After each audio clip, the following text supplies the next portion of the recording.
Chapter 9.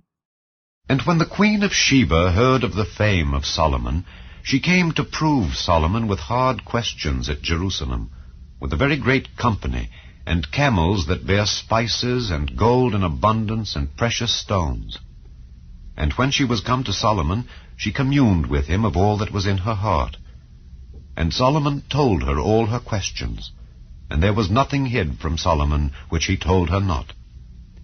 And when the queen of Sheba had seen the wisdom of Solomon, and the house that he had built, and the meat of his table, and the sitting of his servants, and the attendance of his ministers, and their apparel, his cupbearers also, and their apparel, and his ascent by which he went up into the house of the Lord, there was no more spirit in her.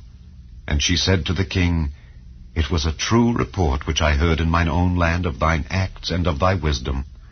Howbeit, I believed not their words until I came, and mine eyes had seen it. And behold, the 1/2 of the greatness of thy wisdom was not told me, for thou exceedest the fame that I heard. Happy are thy men, and happy are these thy servants, which stand continually before thee, and hear thy wisdom. Blessed be the Lord thy God, which delighted in thee to set thee on his throne, to be king for the Lord thy God. Because thy God loved Israel to establish them forever, therefore made he thee king over them, to do judgment and justice. And she gave the king 120 talents of gold, and of spices great abundance, and precious stones. Neither was there any such spice as the queen of Sheba gave King Solomon. And the servants also of Huram, and the servants of Solomon, which brought gold from Ophir, brought algum trees and precious stones. And the king made of the algum trees terraces to the house of the Lord, and to the king's palace, and harps and psalteries for singers, and there were none such seen before in the land of Judah.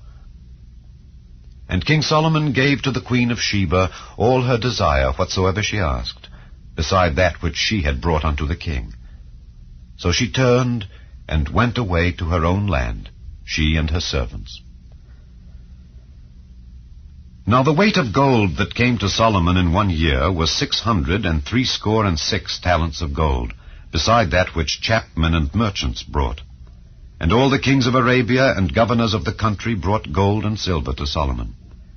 And King Solomon made 200 targets of beaten gold. 600 shekels of beaten gold went to 1 target. And 300 shields made he of beaten gold. 300 shekels of gold went to 1 shield. And the king put them in the house of the forest of Lebanon. Moreover, the king made a great throne of ivory, and overlaid it with pure gold.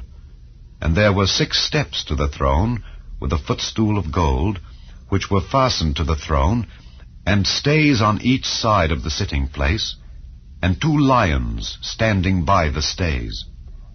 And 12 lions stood there on the one side and on the other upon the 6 steps. There was not the like made in any kingdom. And all the drinking vessels of King Solomon were of gold, and all the vessels of the house of the forest of Lebanon were of pure gold. None were of silver. It was not anything accounted of in the days of Solomon. For the king's ships went to Tarshish with the servants of Huram. Every 3 years once came the ships of Tarshish, bringing gold and silver, ivory and apes and peacocks. And King Solomon passed all the kings of the earth in riches and wisdom. And all the kings of the earth sought the presence of Solomon to hear his wisdom that God had put in his heart. And they brought every man his present, vessels of silver and vessels of gold, and raiment, harness, and spices, horses and mules, a rate year by year. And Solomon had 4,000 stalls for horses and chariots, and 12,000 horsemen, whom he bestowed in the chariot cities and with the king at Jerusalem. And he reigned over all the kings, from the river even unto the land of the Philistines, and to the border of Egypt.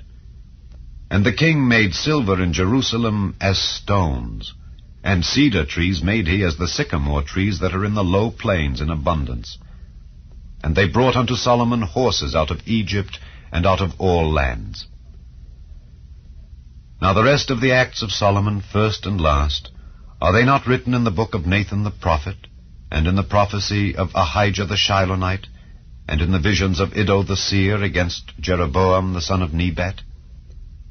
And Solomon reigned in Jerusalem over all Israel 40 years. And Solomon slept with his fathers, and he was buried in the city of David his father, and Rehoboam his son reigned in his stead.